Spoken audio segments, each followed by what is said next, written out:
I used to think making kheer was the most complicated thing to do, but it's actually not bad at all. I start by adding 3 parts milk and 1 part half and half or heavy cream, and I start to mix that, making sure that it doesn't stick to the bottom as it heats up. I'm very cautious and do this on medium-low heat just to be safe.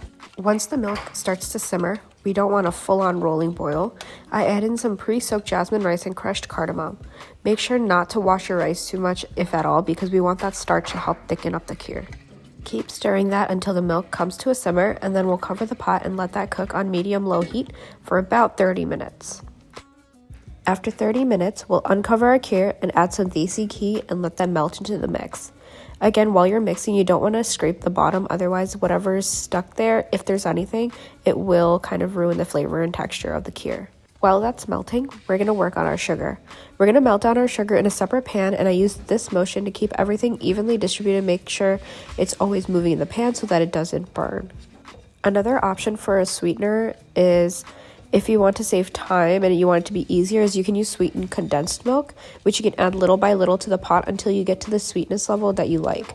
I personally like caramelizing the sugar because it gives the kheer a warmer color, but both ways taste really good, both ways work. Once the sugar is all melted down into this warm brown color, I add it to the kheer, making sure to mix constantly so that there's no sugar clumps.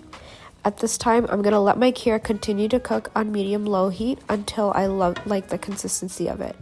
Remember that when it cools down, it will thicken more, so you want to leave the consistency of the kheer a little more runny than you would want it to be, so that it's at the right consistency when it's cooled.